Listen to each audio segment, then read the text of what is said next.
Hello, folks. Welcome back to World War II TV and the second of a double bill. And we have another double bill coming your way tomorrow. And that's kind of temporarily putting the Monte Cassino series on hold for a bit. We've still got a couple of shows to bring you later in June once we've got through the 80th anniversary of D-Day, where, as you'll see, as I've been scheduling shows, lots of stuff coming your way. But today, rather than focusing on sort of the battles, although they will come up in the discussion, or the campaign, or the aftermath, we're focusing or taking a look at a unique item of camouflage worn by British armoured troops in the campaign. Gareth Scanlon is a photographer whose book, Armoured Fist, is available in the links below with a special discount. If you are a World War II TV subscriber or you watcher, so you can see the link there and follow that. But I'll bring him in now. Good evening, Gareth. How are you today? Good evening, Paul. How are you? I'm very well. So we were just chatting before going live, but I mean, we've kind of got a shared background of reenactment and travel to Normandy and things like that, and an interest in the kit, and you've got it all there behind you. But I know you're going to explain this as we bring the PowerPoint up. But for those who don't know you, what's your background, and just briefly, how did you come to this? To explain it in more detail later. Yeah, well, thank you, Paul, and thank you for having me on the show here this evening. I suppose the background of this is that this all sort of comes from a family connection. So I had two great grandfathers that served in the 6th Armoured Division with the 3rd Welsh Guards in Cassino. In Italy, and if I just move on to the presentation, Paul, if I can just pull that up, if that's okay, and let me just see if I can present it. There we are. So here's the book then, you can see it there, and here's a representation of one of my great-grandfathers taken on the 16th of July at a place called Arezzo in central Italy. And I suppose your question is a good segue into, well, you know, how have I come to doing this? So as I was just saying, I had two great-grandfathers who served in 3 Welsh Guards during the Italian campaign. So it's a really sort of, how can I say, underappreciated and under sort of documented area of British activity in World War II, I feel. So I've spent about 20 years on and off researching primarily Glyn's Boward, one of my great-grandfathers, was on the left-hand side there in the Welsh Guards, sort of Busby and the sort of scarlet jacket there. And quite miraculously, really, I came across a photograph of him wearing such a garment, and I'll come on to that in a second. But just before I start, I suppose, what I wanted to say is that, you know, my great-grandfather there, Glyn, on the left-hand side, he spent some 552 days in active combat areas during the war. He spent 3 days at Boulogne with the 2nd Battalion, and they basically went out to Boulogne to try and hold that really important port, realised they couldn't, and they lost a lot of prisoners and embarked back on a merchant ship and away back to Blighty, so to speak. Then he, as an NCO, because he was a professional soldier before the war, he then sort of joined or was sent to the 3rd Battalion, which was the holding battalion of the Welsh Guards to accept post-Dunkirk recruits. And I suppose, like any sort of new battalion, they're looking for a nucleus of sort of experienced NCOs to build that structure around, if you like, then. So he joined them in January 1943 and then was off to Tunisia, where he fought for 97 days and was wounded at a place called Hammam Leaf, crossing open ground. He was mortared, suffered injuries to his chest and his thigh, and then ended up in Italy. And I suppose the Italian campaign, like I've already alluded to, was a really, really, really difficult slog. I'm not taking it away from any other campaign or any other theatre of war, but you know, the more I've read about it, the more horrifying it becomes. And of course, you know, being a Welsh person myself, as many of you, the readers can, the listeners can already tell. We've all noticed. You know, they both live very local to me. Now, Glyn, who I was just talking about there, for example, I knew him into adulthood, into my early 20s, and during the last couple of years of his life, I was able to speak to him about it. But then, whilst I was researching the book, and particularly the garments, what happened is that my great uncle, who passed away in South Africa Christmas time, when the family were going through his stuff, they found a lot of paperwork to another great grandfather of mine, Sam Davis, there, who's on the right, with my great grandmother Elaine, who incidentally was a maid at Buckingham Palace. So that's how we think they met. And I found that he was in the Welsh Guards as well. So I mean, it's a real unbelievable journey of discovery. So it's a family connection. And if I just move it on, and please do feel free to come in with any questions that you might have throughout. I suppose this is the photo that that started this research sort of endeavor, then, if you want to call it that. So I'd seen this in loads of books, and when I say loads of books, there aren't that many books around the Italian campaign, 6th Armoured, or indeed the Welsh Guards, but I'd seen it in a book by a chap called Phil Bratton, who was an ensign in the 3rd Welsh Guards. So he wrote like an eyewitness account, and it's in the regimental history. But they're both really poorly reproduced. So yeah, when I was having a little look, and I found it on the Imperial War Museum website, I ordered it up. And I was amazed to see that the chap sitting fourth from left there with no headwear sitting, that's my great-grandfather. And then I sort of started, it's incredible. And the odds are just unbelievable, really. And then when you start looking at that photograph, the more and more, and I've spent hundreds of hours looking at it, you start to see some real weird nuances there. So what these guys are wearing, if you look at it in detail, you've got painted helmets with with Indian pattern nets. You've then got US shirts, obviously Lend-Lease shirts. You've got then denims, and then you've got this really peculiar camouflage smock over the top. Yeah. And of course, I was thinking, well, what is that all about? You can see from the pattern in the high res image that is blatantly Tello Mementico Italian camouflage, and I thought, well, what's that all about? So, of course, as we all do then, straight to Google, let's have a little look, let's see what I can find about this. And there was virtually nothing available about them at all. And I suppose being quite tenacious and sort of wanted to know more, that's how it all started then, so to speak. So I spent a good 18 months, 2 years, just looking for scraps of information about this to try and piece it all together.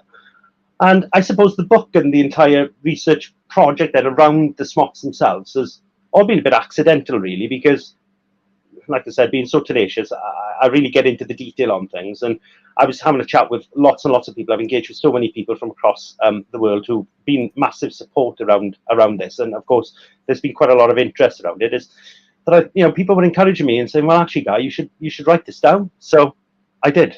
So that's how it all culminated, essentially. Brilliant stuff. And it's that revolution of photos that we've seen for a long time being available in better and better resolution. Some of the green books, as the Americans called them, was kind of very blurred, kind of dot matrix almost style. You couldn't take any details out. Then people like Michael Ackerman on the channel have now got 1,200 DPI scans of these photos. You can pour over and go, there's something that we've never seen in a photo that we are sort of familiar with, but not at the level of detail. And it's that micro analysis that is uncovering a level of detail that is really cool. So brilliant stuff. No, and you're absolutely spot on. And from there, then I've had a lot of the other images licensed from the Imperial War Museum, and then when you start to pick the bones out of those as well, you can sort of see the differences between each of the garments, etc. So really interesting. But just as a final point on this photograph, I've actually found exactly where it was taken, and you laugh, but you'll see the wall running in parallel to the road on the back, sort of right in the background, right there. I've been able to match up the gaps in the sort of the drain holes to find the actual site of this photograph. So I'm off back to the exact site now on the 16th of July this year to sort of be there exactly 8 years to the day later, so to speak. So I'm really looking forward to that, and it'll probably be quite an emotional experience. Yeah, but brilliant stuff. Anyway. It's that I can't relate to the idea at all of matching up little details in stonework. I've never done that at all. He lied. We've been there where you're going, is that stone? Is that stone? Yeah. Yeah, but I just spent hours on Google going up and down Route 71 by Rarity to try and find it. And I thought, I've got it, I found it. So anyway, I'll just move it on then. So Italy then, like I said, there's loads coming up on your channel now about D-Day, and I suppose in terms of coverage, I think that North Africa and sort of now Northwest Europe have had their fair amount of coverage from the British angle, but I suppose Burma and the Italian campaign much less so. And there's a turn of phrase that always crops up that resonates with me around them being referred to as D-Day dodgers. And the politician's name now, who escapes me, Lady Astor it was, beg my pardon. Sort of called them the D-Day dodgers out in sunny Italy, etc. And of course, many people who will be watching this will be aware of the song, of which there must be 15 to 20 variations. And this sort of, I suppose, thought of, well, Italy, sunny, wine, holiday destination. And this this propaganda leaflet here is actually from a Royal Signals chap who was with the 6th Armoured Division, is in my collection. And I just think it really hits home. I mean, on the one side, you've got that quintessential view of Italy with the trees and the villa and the hills and the blue skies, etc. But actually, it was pretty horrific for a whole number of reasons. And I suppose if I just go into the next slide here, I think the reality of it is, and I know James Holland has coined the phrase, the sort of tyranny, the tyranny of overlord, then, or the plague of overlord. But not only are they pulling troops out of the Italian campaign for Northwest Europe in readiness for overlord, but I mean, when you look at the geography and the diversity of climate in Italy, you start to sort of really appreciate why it's so difficult and why it was such a slog for them. So if we just look at the relief map on the right-hand side there, you've got the Apennine Mountains, which runs for 1,000 miles down Italy's spine. And of course, those really high mountains have got lots and lots and lots of rivers coming off them. So, of course, you've got a real difficult situation from the outset. So the Allies then have the wisdom, and I suppose it's the only way they can really do it, to capture the airfields of Foggia and to try and knock Rome out. They invade from the south, and you've got to grind your way up there. So I suppose what the Germans do, and I know this is very high level here because I want to get into the guts of the garment itself, is they build defensive lines across those Apennines at the smallest areas, creating miles and miles and miles of interlocking defensive positions. And essentially, the Allies, as a highly maneuverable, mechanized army, can't really fight in that area in a really effective way. They can't bring to bear their sort of armor, etc., as they would in other areas.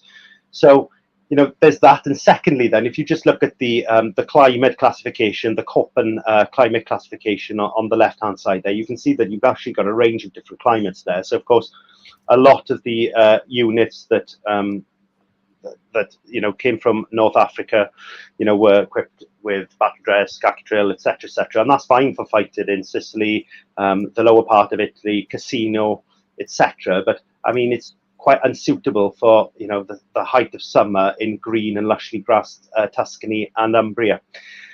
And of course, going back to these positions that the Germans have built, then I suppose is that essentially they're holding the high ground. They're fighting on their terms in many respects. The Allies are constantly under observation. That off those many rivers are the requirement to pass those rivers, and the Germans have a field day really of just sort of retreating, destroying bridges, scorched earth kind of policy, and they're constantly being watched and overlooked. So they'll get to a bridge, allow a couple of troops over, destroy the bridge, sort of counterattack with artillery and fire, and then disappear to the next line. And it's horrendous. And I suppose there's lots of pictures in Italy of the high-powered sort of like rabbit donkey style sort of observation sort of devices that are used. And it's just such a really difficult campaign. And for the infantry there, they've got to get up onto these hills and winkle these Germans off those hills.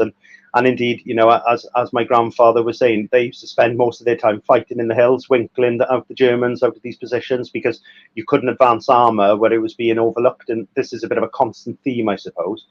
But I'm getting ahead of myself now, so I'll just go to the next slide then. So, allied to that as well, what you've got is a situation whereby essentially there are no or very few metalled roads in Italy that are capable of sustaining an armoured sort of mechanized force. So what's really interesting here, and this is some of the sort of innovation, and that's the key theme that I've found through my research, is how people innovate their way through problems in Italy, is that essentially, Alexander wrote a letter on the 16th of January to AFHQ, basically stating what's on the slide there, that it's really difficult fighting in Italy with armoured divisions, and what he wanted to do is, he was basically saying, I don't need all these armoured divisions, what I need is more artillery and more infantry. So what he wanted to do is almost fold down the 6th Armoured Division before he even started, take the guards out of that division, take the artillery out and form a guards division, a guards infantry division in Italy. Now, for a number of reasons, that didn't really get very far, but again, you know, showing that sort of strategic innovation, because I mean, Alexander was certainly no fool. I think he was probably one of our best leaders in the Second World War, and of course, you know, an obvious bias to him is that he was very much a guardsman through and through himself through World War One and the interwar period. So what actually happens is that, you know, essentially the War Office intervenes and says, well, actually, we're not allowing you to sort of disband an armoured division. But what they agree to in the end is that, you know, they agree that most armoured divisions can have a second brigade of infantry attached to them. So, and we see this quite a lot then with some of the armoured divisions elsewhere. So literally 80 years to get today, the 61st Brigade is formed on the 29th of May 1944 and is made up of the 2nd, the 7th and the 10th Battalion, the Rifle Brigade, and that then is attached to 6th Armoured, you know, as in recognition really of the difficulty of fighting in such an unsuitable area. So how that then impacts on the look of an armoured division fighting in Italy is as follows there. So what you've got essentially is that, and the book focuses of course on the infantry brigades of the 6th Armoured Division. So you've got two brigades. So if I just cover off the 61st, you've got the new Rifle Brigade then. So you've got the 2nd, the 7th and the 10th. Only the 10th retain their lorried status. The other two are sort of relegated, if you like, then to regular infantry, and they start to come online early in June as the push north from Arche up towards Perugia, and they get more into the fold from there.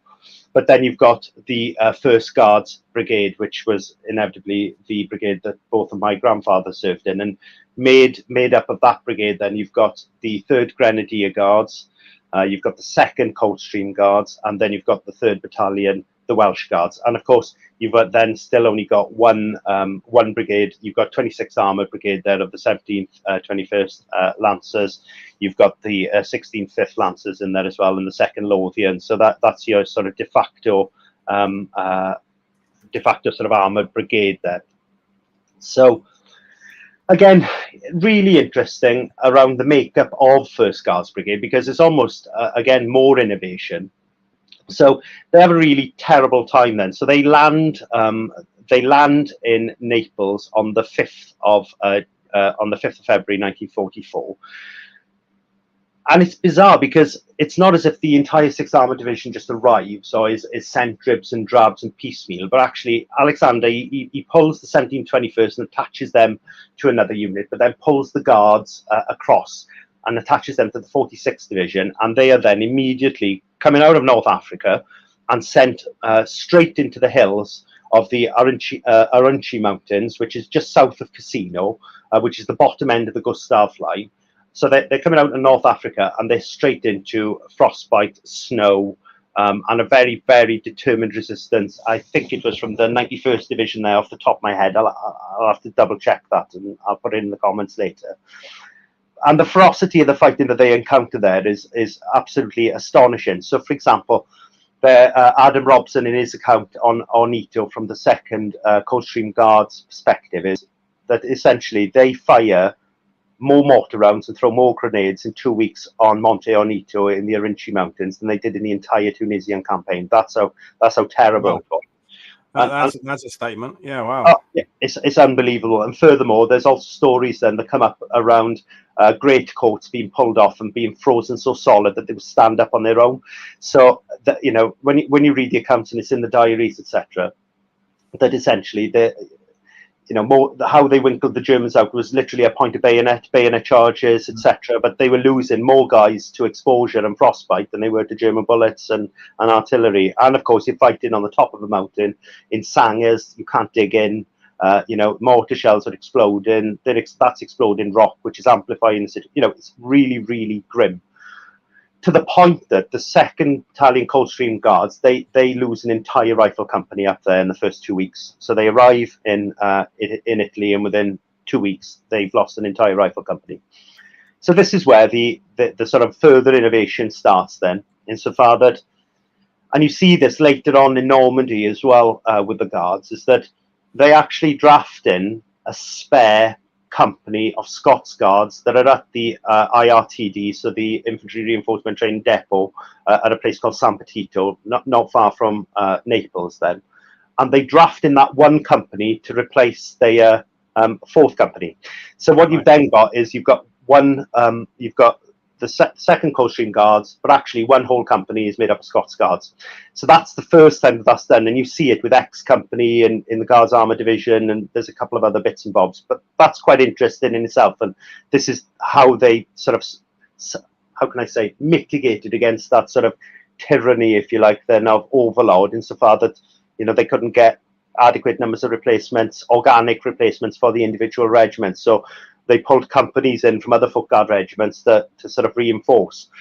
I'm glad, just to interrupt, I'm glad you're mentioning that this sort of innovation, because one of the recurring themes in this series has been the fact that Italy doesn't get the super new gadgets that are being stockpiled normally. It doesn't get the naval support it probably requires for the Anzio landings. It doesn't get the latest this, the latest that. And so we use this language. We used it early in the show of the slog up the, but it's not like they're not being innovative as they go along. It's not kind of that First World War cliche of just keep trying the same thing over and over again. There are attempts to adapt what they've got in theatre. I mean, we had it with the show with James Borhill about the South African Armoured Division, how they do things with Sherman tanks that are kind of completely not in the manual, but they're developing techniques to deal with the countryside, to deal with the rivers and the mountains. So us using a language of it being a slog implies that there's no change of ideas. But what you're doing is reminding us that within the limited resources they're getting, there is cleverness. There's thought about, okay, these are the problems we're facing. What can we do to diminish the problems and improve our chances? Definitely, and I suppose, as per the last slides, what you've got Alexander basically saying, well, you know, we don't need all this armor, but if we're going to have all this armor when we get to the Po, and I can probably only deploy 2 divisions anyway, that it's actually, well, give me another infantry brigade then, so we can be self-sufficient. So we're not calling on a brigade from a neighbouring division to get, you know, because you need that set piece attack to winkle these Germans off the hills. So that's, you see it right the way through, from the strategic right the way down to the operational level, you know, and this at the tactical level here. And again, you see this with the Welsh Guards. So the Welsh Guards, they do, obviously they're there in the Rarity Mountains, then they do 2 stints in Cassino, holding the town itself, and in the book it covers some of the real deprivations that are there. I mean, my grandfather used to speak about going out on night patrols and then, you know, guiding your way by the smell of the bodies, etc. Really, really powerful stuff. And, you know, so that the bodies were booby-trapped, and he recounted to me that there was one body that they used as a way marker, you know, after the battle, it exploded and it was booby-trapped, injuring some army photographers. And that actually came up in the war diaries. So that, you know, what he was saying was absolutely spot on. But as they move out of Cassino then, and they move further north, they get involved in a battle, which I'll cover a little later, near a place called Arche, where there are 3 hills that straddle Route 6. And just the same as what happened with the Coldstream Guards at Ornito, they lose an entire rifle company. So what they do then is that they draft in a Grenadier Guards company from what was the 201st Guards Brigade, which was in the process of being disbanded almost, and they stick that in as the number 2 company for Welsh Guards. So you see this happening, and then of course by the time Normandy comes around, that's pretty much par for the course at that point, and we see that through Guards Armoured Division as well. But yeah, so where did they fight then? So I know I've covered some of this, but you can see on the right-hand side there the map of their sort of plotted route all the way through. So, you know, essentially, when you look at kit and bringing it right the way back to that sort of kit level, so what they got available to them, well, you know, there's quite a lot of dress guidance, particularly in the early part of the Italian campaign with the 6th Armoured Division and the 1st Guards Brigade, where the dress orders, they're pretty much on point. You will be in battle dress, you will carry a gas mask, a small pack. In that small pack, there will be this is when you will get your water. Berets won't be worn, etc. And it's all covered in the book, and it's very, very regimented, as you would expect from a guards sort of household regiment. Then, insofar that they've got a massive amount of I suppose, respect for etiquette, for dress, etc. So we know they've got battle dress available, and they know that we've got khaki drill available. But then, of course, when you think of the Italian campaign, Italy wasn't declared malaria-free until the 1950s, and you see that angle creeping into what they were wearing as well. So essentially, in Cassino, we know that they were wearing battle dress. We've got that. It's nailed on. It's in all of the war diaries. They were wearing battle dress. And that's okay, because if you look at the top left-hand picture there of Cassino, that sort of state of desolation is something that many people who've got a fleeting interest in the Italian campaign will be aware of. And essentially, that's, you don't need any specific camouflage for that. Battle dress will do, khaki drill will do at a push, but of course you can see the pools of water, mosquitoes, bullfrogs. There's all the stories that come up with the awful and terrible things that they experience there. But of course, as you can see from the route they're taking, they're going north, they're going into Tuscany, they're going into Umbria, and the terrain there is very, very different from the desolation of Cassino. And there are stories then, and there's one, I don't know whether anybody online here has read the book, but there's a book, The Recollections of Rifleman Bowlby by Alex Bowlby. It's a really, really good book, but I highly recommend people to read it. And basically, he is moaning in that book, and say moaning in inverted commas then, if you like, but basically he's saying that, we've got insufficient clothing, we're being picked off in khaki drill by German snipers from ages away because we haven't got suitable camouflage, etc., etc. And there's this real sort of tactical problem emerging. But I suppose what Bowlby didn't realise at that point is that they already had a bit of a plan up their sleeve for how they were going to address this. So let's have a look at British camouflage then. Everybody loves a bit of camo, I think. I certainly do, as people watching can see behind me. So camouflage in the British Army is largely for special forces, if you want to call it that. The Denison smock for airborne and commandos, or those operating in snow conditions. I think that photo there is actually Canadians in Holland, I think, but I'm not too sure. And then you see from sort of late 1943 onwards more use of the windproof smock, etc. But that's largely, and I know I'm paraphrasing a bit, but that's largely it from a standard perspective. And then, you look at the infantry training manual and what they say about camouflage. That largely consists of, helmet nets, blackening your skin, disrupting your outline with foliage, the face veil, personal net, whatever you want to call it.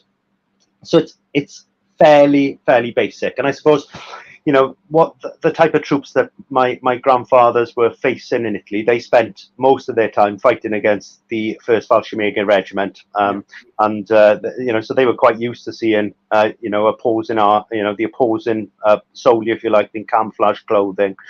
But yeah, that's kind of it for them. So you've got battle dress, which is wool and warm. You've got denims, which are cooler but still warm, and then you've got KDs, which are generally bleached, and they tend to bleach when they're washed really, really hard, of course, and will not fit in. And then you've got this very basic approach to sort of camouflage.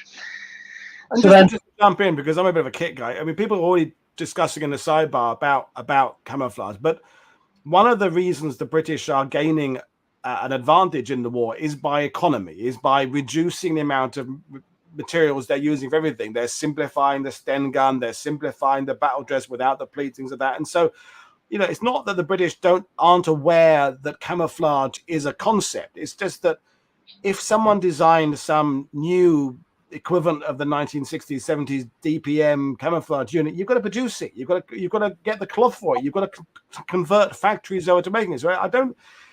So yes, I think we're correct in saying that the special forces kind of ended up with the Denisons and the camouflage, but I think it's partly because there just isn't the money to go around. There isn't the wool, there isn't the cloth, there isn't the cotton. I mean, it's and that's why the Germans are still struggling, is that they're still producing stuff they can't, luxury stuff that is causing them to lose the war. I mean, how many 50 different patterns of camo the Germans have. So I know we're going down to kind of a rabbit hole of geeky uniform stuff, but I think it's important to emphasize the British efficient method to waging war is gaining the British success in the war. Yeah, I think you're absolutely right. And what you're saying there is really interesting, because I've got a bit more to cover on that very shortly, because you can see how there was a systematic, how can you say, a systematic approach to sort of realizing the challenges in Italy through that innovation again, and through sort of, well, what can we do about this? I don't want to spoil it. Yeah, no, back to you. I'm enjoying it. I'm having a great time. I suppose one thing that constantly comes up in anything, and when you speak to reenactors or groups or indeed anybody with a fleeting interest in the Italian campaign, is this notion that Blanco wasn't used, that it was all unblancoed kit, etc. And that's absolutely not true. That I've got personal photos of my grandfather wearing KG 103 Blanco or KG 3 Blanco, and I think what happens is that they blanco their kit and then they scrub it and then they reblanco it dependent on the tactical situation they're facing. I've seen pictures of 1st Guards Brigade in very, very almost white bleached webbing, and then I've seen them in sort of blancoed kit. And the uniform sort of thing kind of goes out of the window in Italy with the Guards Brigade, which is really interesting. And I don't know whether that's a bit of a hangover from North Africa. You've got the two types caricatured around, those eccentric officers wearing whatever they wanted, corduroy trousers, etc. But there are lots and lots and lots of pictures where there's a huge level of inconsistency in the kit being worn by the guardsmen. Some with titles, some not. Some with formation signs, some without. Different colour blanco, shorts mixed in with khaki drill, mixed in with battle dress, mixed in with denim. It's a real hodgepodge of everything based on, I suppose, the tactical situation that they were encountering. But anyway, so if I move on, then you were saying about camouflage patterns, camouflage material, then M1928 telemimetico, then telemimetico, beg my pardon. So what's this then? This is the first printed camouflage pattern available, in history, essentially. Many forces experimented with camouflage during World War I, as we've seen with the German painted helmets and all manner of other bits and bobs. But this is your first nailed-on printed camouflage, to my knowledge. What I'm aware of is that there are about 5 different shades. I've got 3 of the shades. There's 3 from my collection there. Obviously, my smock there that you can see behind me is on the left-hand side. But throughout the war, you see about 5 different shades. Some are lighter, some are darker. But yeah, anyway. So it's the first camouflage pattern that's available. And what the Italians tend to use it for is similar to the better-known German sort of Zeltbahn ground sheet then. It's a multi-purpose item called the telotender, which essentially is 185 by 185 centimeter square fabric, waterproof or sometimes not waterproofed, a fabric material that can be fashioned into tents, ponchos, larger structures, just like the Zeltbahn. You can see the chap there on the top left-hand corner wearing it, and what they do different to the Zeltbahn, because it's square, they put it over and then it's buttoned up octagonally underneath, if you like. So that's the sort of gathering you can see at the bottom of the garment there. There's in the book itself, I've got all of the original paperwork and how it should be worn, how it should be attached. It's all in one of the appendices if anybody is interested. What you then get as well is that they start making garments for some of the sort of more elite, I suppose, troops again. So you see the Folgo paratroopers. The Folgo, I think, is lightning in Italian. The Nembo, you see as well. They're given these sort of very bespoke camouflage, telomimetico camouflage smocks. You can see them there on well, in all 3 of the images. You can see the top guys with the massive amounts of foliage on their helmets, which I find quite amusing. You can see then in the bottom left with the close cooperation there with the German Fallschirmjäger that you can see behind. And then there's the chap on the right there that I want to come back to a little later, because you can see snow in the background there, an Italian para who's carrying a Mark II Sten in a snowy environment with M1929 telemimetico again. So I'll come back to that, but you can see what the Italians tend to use it for, and indeed it's used throughout the entire campaign.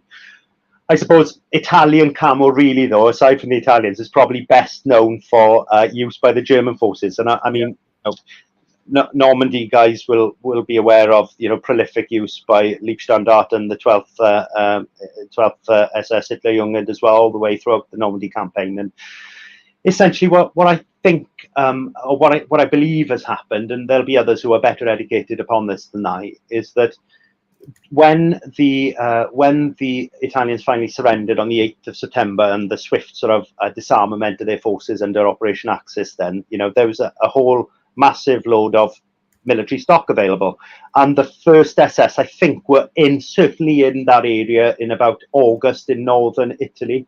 So my understanding of it is, and this is quite tenuous, so there are going to be people online who's going to know more about this than I, that, you know, a lot of that material was taken and refabricated. Now, I know that there is some debate on whether there was whole-scale production set up by the Germans in Czechoslovakia, because I know certainly after the war the Czechs used telomimetical camouflage as well.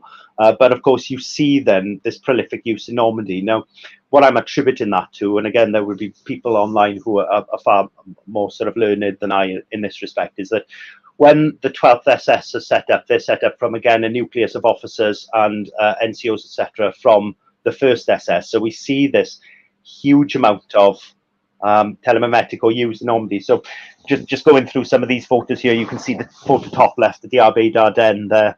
I try to think who it is, but I think it's the CEO of the 3rd Battalion, the 25th Panzer Grenadier, SS Panzer Grenadier. I can't remember his name. His name escapes me. You can see then, you know, in the photo to the top right of that, or the top middle, then you can see Kurt Meyer, you can see Wilhelm Monk wearing it there. I don't know who the chap in the Panther turret is. I think it's a Panther at least.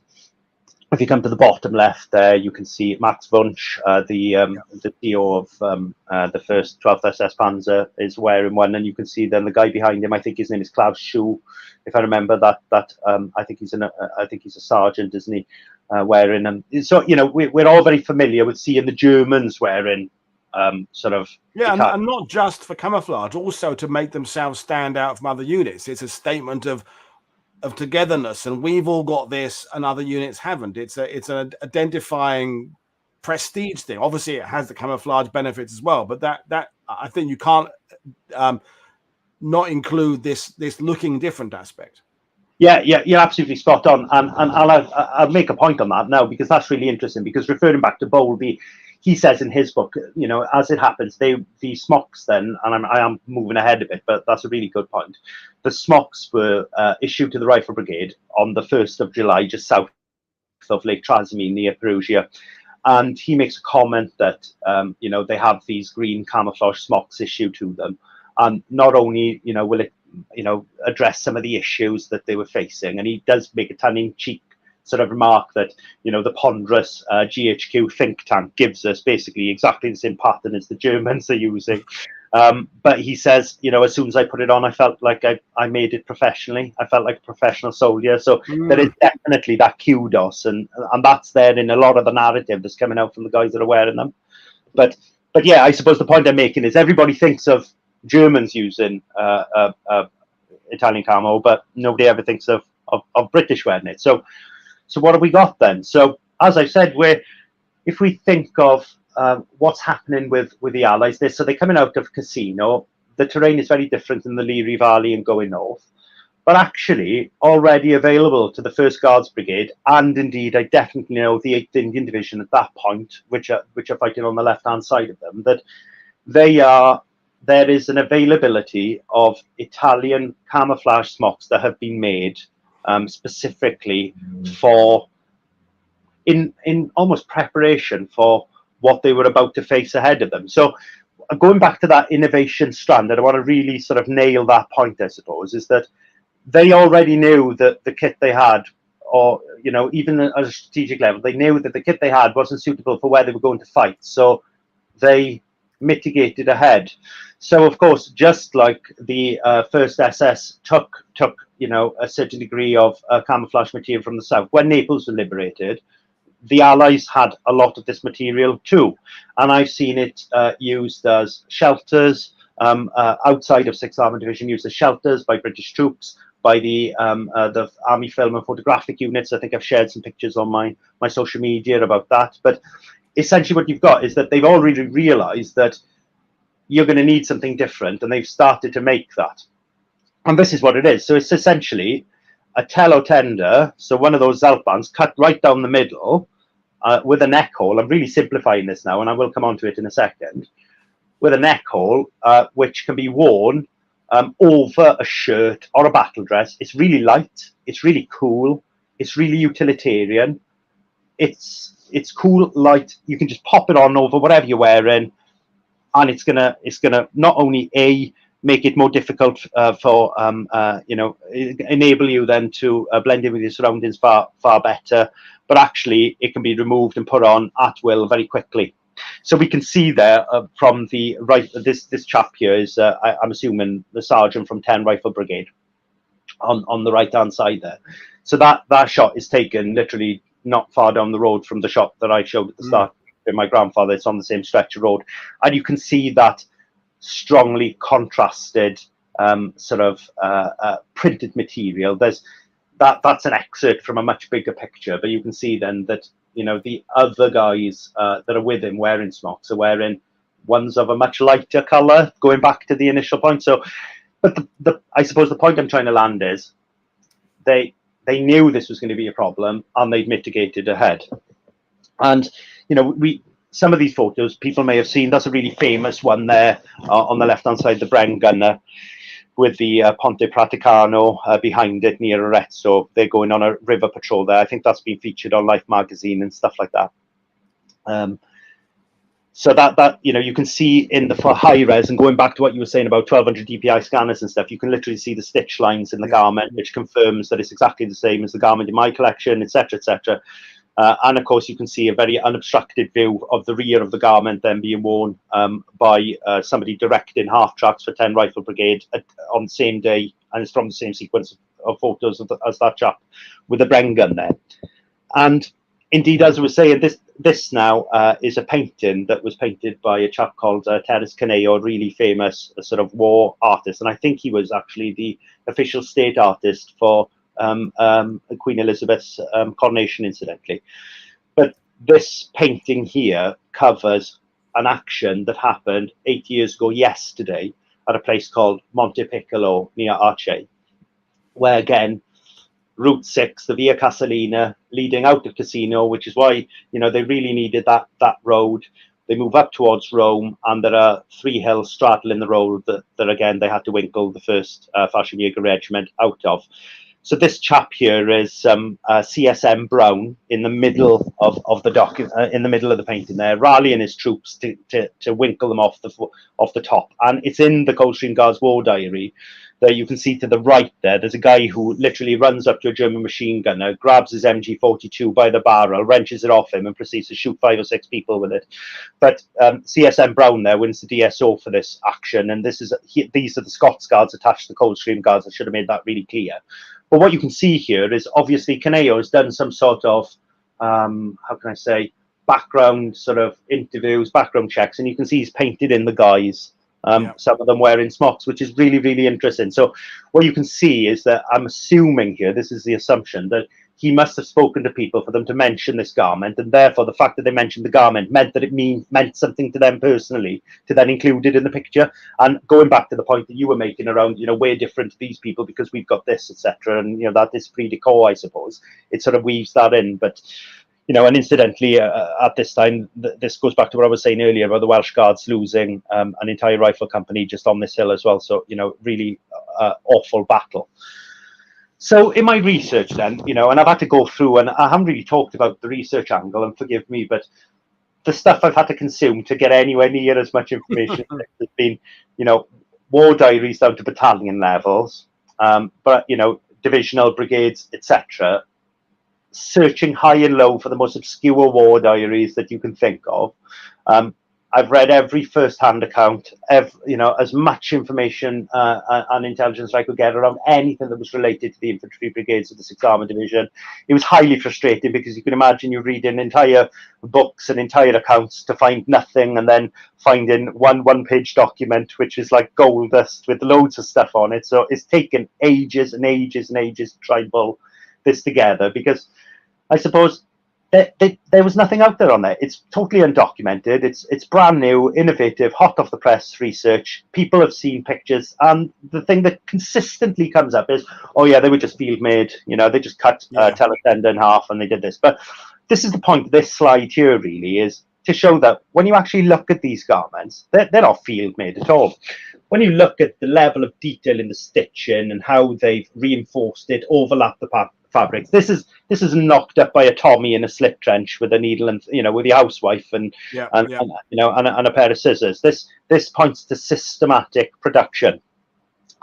And of course, the other bit then is that there are only 3 of them left in the world. So you know, these, from what I know anyway, there are only 3 left. There's mine that's sitting here behind me. There's one by a chap called that's owned by a chap called Daniel Piselli, who lives in Arezzo, and I'm looking forward to meeting him very soon. And if he's watching this, hi Danielle. The one in the top left there is Danielle's, and that is absolutely identical. I know you can't see it in these pictures here, but it's absolutely identical to my own in terms to the length of the stitches, how it's reinforced, how it's been produced. It's a carbon copy.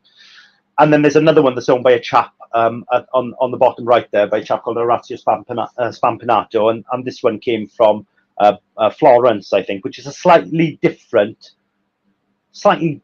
way of manufacturing, but I think that it's more of an expediency. And then when I've looked at mine, looked at Danielle's, looked at Orazio's, it's like, well, hang on a second, these are really, really consistent. These aren't knocked up by Tommy. This has got to be made more systematically. So what I did then, being the tenacious type that I keep referring to as, I went through every single war diary in the 170 range for the CMF until, you know, just looking at titles of war diaries. And you can imagine there are some particularly random and weird diaries there. But I found one really strangely to something that was called Sea Clothing and Repair Factory. And I thought, oh, that's really interesting. I wonder what's in that. And this is where I suppose I got really excited then, because what I worked out very quickly is that this was an Royal Army Ordnance Corps factory that was on the Via Foggia in Naples and set up in January. And it was a real big deal. So in the diary itself, it recounts having Alexander go there. You've got SIG staff goes there. There's all sorts of people who are visiting this factory. And when you look at the wage bills for the factory, because it's a highly detailed diary, they've got a yearly wage bill of 2.2 million in modern day equivalent, which is absolutely insane, really.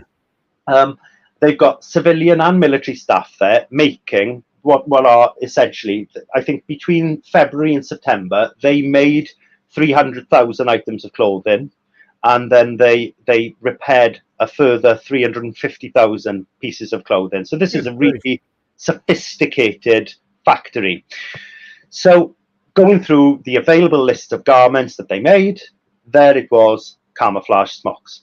And by September, they'd actually, it was recorded in there that they had made 6,000 camouflage smocks. So that I've got an actual figure, something like 5,600 and whatever it is. It's enough to equip around 13.5 infantry, full infantry battalions. But interestingly as well, to anybody who's got any sort of leaning for kit, is that there's a really interesting bit of clothing that's mentioned underneath it called the Suits Overall Snipers. And I think I found a photo of that by a Ron Volstad, who is the very sort of well-known World War II illustrator for previous model makers and stuff amongst us. But yeah, so they were made really systematically. So it sort of puts to bed that notion of, oh, these are field-made sort of expedient items. They're not. There's a systematic process behind it around, right, the troops are moving into these areas. We need something that's going to better equip them.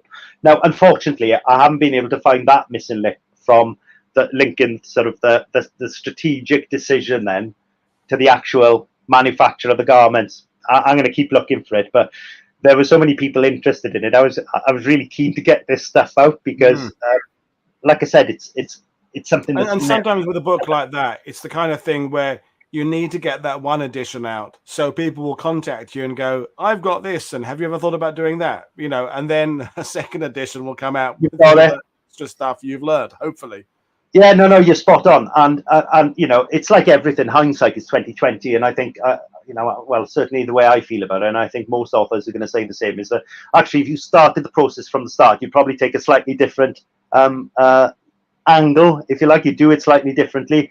And what I've done in researching then is that I've come across so many other units that were using them. But of course, I've looked at this through the lens of my great grandfathers, because of course I've been researching them on and off for 20 odd years. So I've also got the historical knowledge to back up the garments and everything else, which I don't have for, say, the 8th Indian Division, or I don't have for 24th Guards Brigade, etc., etc. They were also using them.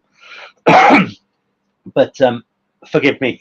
So they used really straight out from Cassino, and then right the way up until the Gothic line. Now, just as a point of note here, what you see is that you see the 8th Indian Division actually wearing them in the immediate aftermath of Cassino. So it's almost as if as soon as Cassino falls, and there is an order in the Welsh Guards War Diary that says, well, actually equip all of the rifle companies with 110 camouflage smocks each.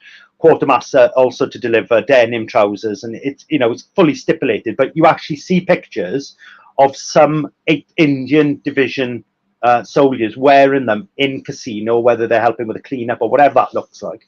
And then you also see the Pauls wearing them on the sort of right flank, if you like, of Cassino, then, because they're fighting in a very different area to the guards who are holding the town. And their essential role is to mop up prisoners, do a spoiling attack to anything the Germans try. But you do see them used in Cassino, but they weren't used in Cassino town itself, if that makes sense. I just want to clear that up, because there are lots of pictures out there, and I've had this conversation with many people that, oh no, they were using in Cassino. Well, no, they were, but they weren't. They were after it, but they weren't during the fighting. But anyway, they were used from the breakout of the Leary Valley right the way up, from what I can gather, up until November, December, and the issue of snowsuits to forces fighting on the top of the Gothic line. And there's I've got a bit of a, I've looked all the way through 1945. I can't see any use of them throughout the Agenta Gap battles or the battles thereafter. Can't see any photographs. They just disappear from the record. They don't appear in the narratives, not in the war diaries. They just vanish. And there's sort of two clues then. Now, I've got a bit of a hypothesis based on two things. One is that at the Gothic line, for the first time, really, you see mass deployment of RSI troops. So, as you can see, this gentleman here in front of us, this paratrooper, he's equipped with a Mark II Sten gun. You can tell he's on, it's late winter because there's snow in the background, and he's wearing Italian telomimetico camouflage clothing, consistent with that of an Italian paratrooper. So increasingly, the Allies are coming across now Italian troops wearing some of the same camouflage that some of the forces are using. Secondly, there's a really, really interesting account in a book called No Dishonourable Name, which covers the 2nd and 3rd Battalion, the Coldstream Guards in North Africa and Italy. And at the place called Gardeletta, the 3rd Battalion Coldstream Guards were fighting with the 24th Guards Brigade, which were a part of the 6th South African Armoured Division. And they were fighting against, I think off the top of my head, it was the 16th SS Panzer Grenadier Division. And there's two paragraphs in there of an officer saying, well, actually, I was lying on the ground and I saw two Germans 20 yards away, both in camouflage gears. I pulled my revolver. I was waiting for them. I was trembling. It was the most frightening experience of my entire war. And then I realized that one of them was a guardsman, and the SS, and they say the hulking SS prisoner was his prisoner. So what you've got is, assumingly, somebody who is fighting with the Coldstream Guards and a part of the 3rd Battalion, who'd never seen another platoon, section, what have you, company wearing the smocks, thinking that they were both Germans when in fact he was one guardsman. So then I think that there is that real opportunity for a friendly fire. So that, in addition to increasing numbers of RSI troops, in addition to a further change in the environment, insofar that they're on the Gothic line, it's cold, it's snowing, that's why I think it disappears. They disappear. And I can't see, I can't find any evidence of them using that thereafter. I suppose the other really interesting point as well around uniform, and again, we see it all the way through, and I can see some stuff coming in on the chat about Thompsons, etc. You know, the reliance on Lend-Lease US shirts, they were still using Thompsons. You know, you've got a very multinational force out there. You've got issues with standardization of ammunition. You've got, you know, the Americans with their 3006. You've got British with 303. You know, it gets so complicated. 9mm, 45. What a nightmare.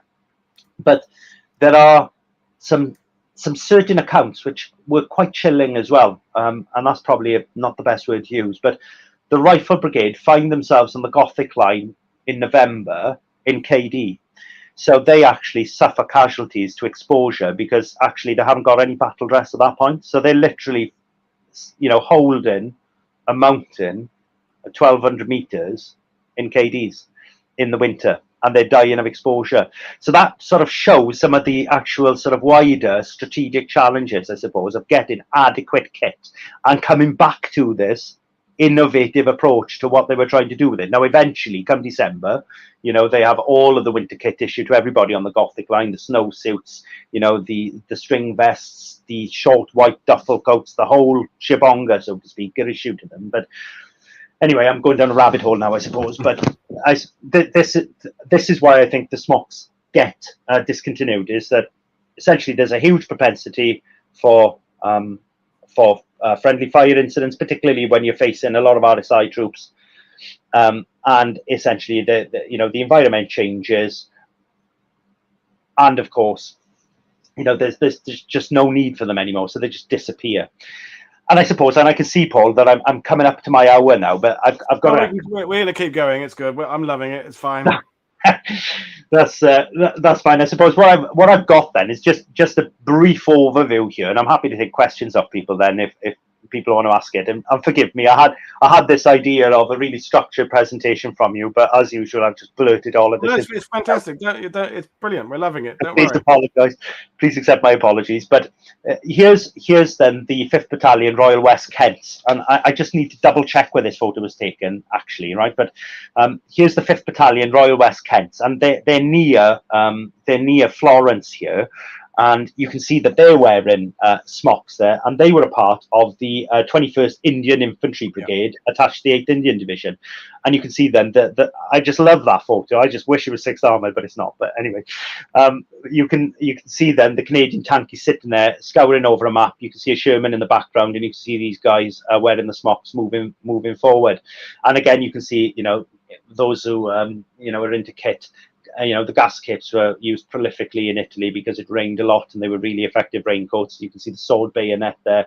It's really interesting stuff. But you've got the Royal West Kents using them, then 5th Battalion Royal West Kents, then a different Indian division, Indian Brigade, but still with the 8th Indian, the 17th Indian Infantry Brigade. You've got the 1st Royal Fusiliers. They were wearing smocks. You can see them here. I think this is in September.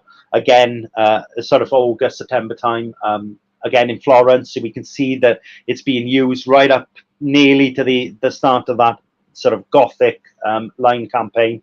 I love this photo. Oh, that's so good, that one. Oh, it's that's an great. Absolute belter. Now, I don't know whether these guys are Gurkhas. I'm assuming they're 8th Indian.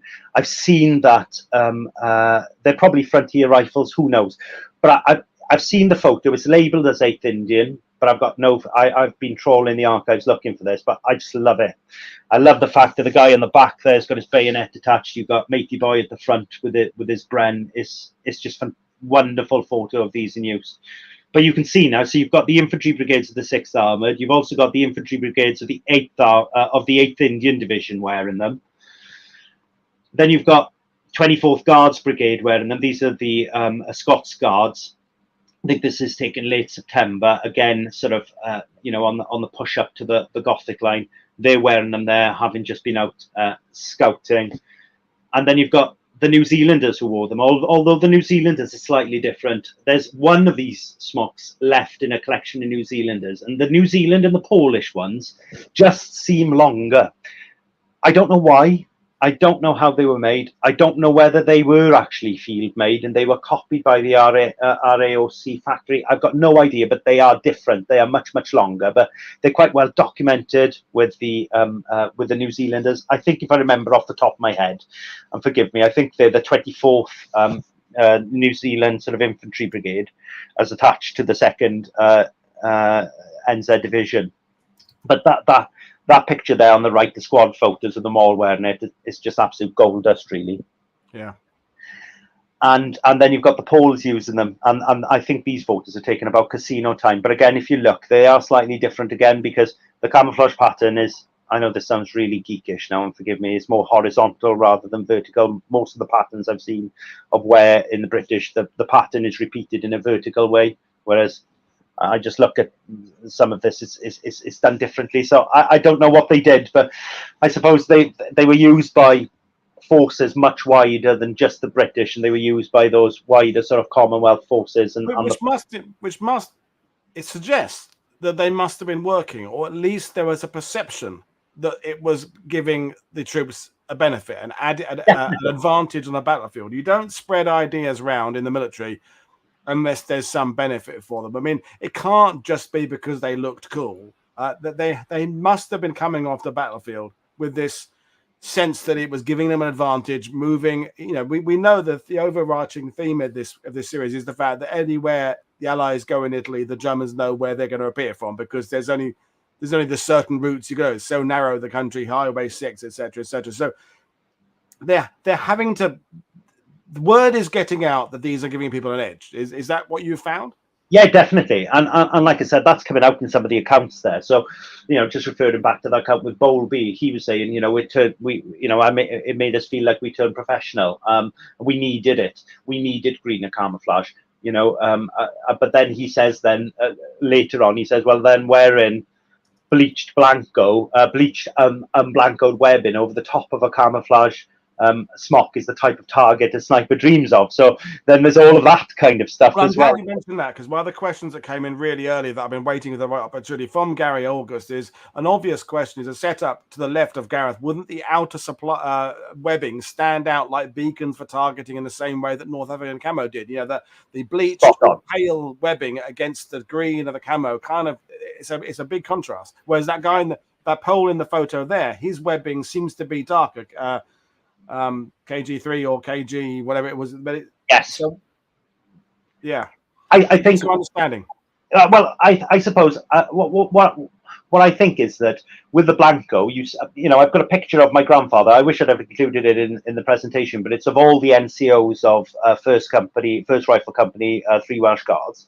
And they've all got different levels of Blanco. So some is blatantly darker than others, some is bleached, some is unblancoed. So I think it largely depends on the tactical situation that they were facing as to whether they were using it or whether they weren't. So, for example, I can understand wearing the smocks on the bottom of the hills, which are unwooded, which are perhaps greener. But then the Guards did a lot of fighting up in the mountains as well. And right on the summit of mountains, I do wonder, you know, what advantage a camouflage smock would give you up there. So I think it is that really dynamic thing of, right, we'll put it on, we'll take it off. The Blanco, let's scrub it, let's re-Blanco it. You know, we know the soldiers will carry their own Blanco. I can see nothing at all in any of the Guards' war diaries, because I was expecting to find, you know, you will have KG 103 Blanco, everything will be Blanco, it will be inspected. There was absolutely none of that. So I think it's just very, very piecemeal and very, very, how can I say, dependent on the situations that they were actually facing. No, definitely. I mean, it's a fascinating rabbit hole of discussion about the merits of camouflage, and you know, could we analyze some of the World War II battles and say that this army, this unit, had an advantage because they are wearing this type of this, or they are deploying a certain type of scrim in their helmets or whatever. I mean, it would be a real weird bit of research to do, but we're always looking for the edges. As you know, we look with the armored vehicles. This armored vehicle has a better, you know, ability at this range compared to this. So, you know, I suppose that camouflage is a factor. It's giving one side or both sides some kind of edge, and battles can be won by small margins, I suppose. Yeah, absolutely. And again, you know, there's been so much written about Northwest Europe around the uniforms. There's so much out there on Denison smocks. I'm just going to move it right the way back to the photo at the start.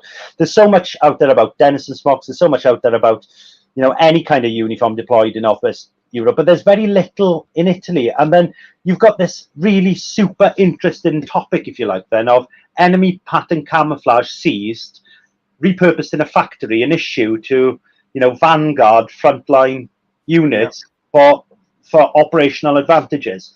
Given that they were fighting in a climate and surroundings that did not lend itself well to the kit that they were already issued with. Essentially, that's what it is, isn't it? And I mean, the Guards were pretty much undefeated in Italy, and the Guards Brigade, then the 1st Guards Brigade, they were known out there as the plumbers because they were sent to wherever there was a leak. So I suppose anything that gave these guys that slight tactical advantage over their foes, they're gonna welcome that with open arms. And I mean, the casualties they took. I'm just reflecting on a document, and it's on the wall over there. Else I'd read it out, but.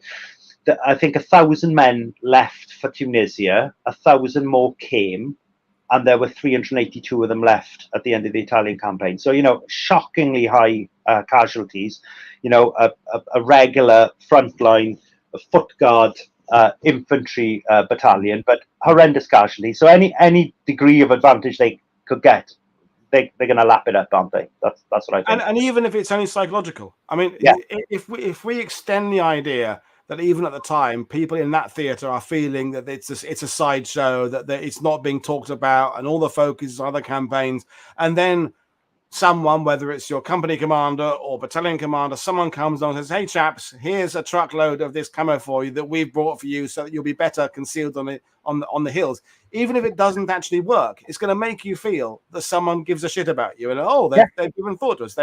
They're trying to help us survive on a battlefield, which gives you an edge. If your morale goes up 5% because of a smock, even if the smock doesn't help, the morale helps. And if the smock is working as well, suddenly you're increasing the effectiveness of that unit considerably. Oh, yeah, definitely. And I mean, you talk about morale, and morale was a huge issue in Italy, and again, that's not largely well known. They reckon that at any one time there was 2 divisions worth of men at large as AWOL in Italy, and that I just can't believe how difficult it would have been. You have to winkle the Germans off the hill, get back in the truck, and actually look, there's another hill, and you've got to do the same again. And it's the same old foe, it's the same old Fallschirmjäger, it's the same old tactics you're going to get. They're going to kill a load of you. We need you to get up there, get down, get to the next one. It's soul destroying. I can understand why. I mean, if your commanding officer comes to you each time you engage an enemy, he comes to you with something that he thinks is an improvement can be made in this one.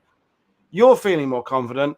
As I said, there's this idea that people are not using you as cannon fodder. They are looking at this. They're looking at what happened in the previous engagements. Okay, can we limit this by improving this? And we know how much effort is being made into improve the sighting of weaponry and the sophistication of fire orders and fire plans and things like that. So these little things are not actually as little as they seem. It's that sense of going into battle with the idea that someone gives a shit. So we've got another question from Gary about, you were talking about the temperatures in the summer there, whether the smock affected people's core temperature. I mean, as you say, that it gets very hot there. If they're wearing battle dress with the smock over, it's fairly airy. It's thin, isn't it? But anything about the temperature? Yeah, definitely. I think that most of the photos you see of the smock being used, I know they wore battle dress at Arche and Piccolo with the smocks over the top for sure, because there's photos of them riding Shermans on the back, the Grenadiers and the Welsh Guards, and them wearing it and the battle dress. And at that point, it was really, really hot.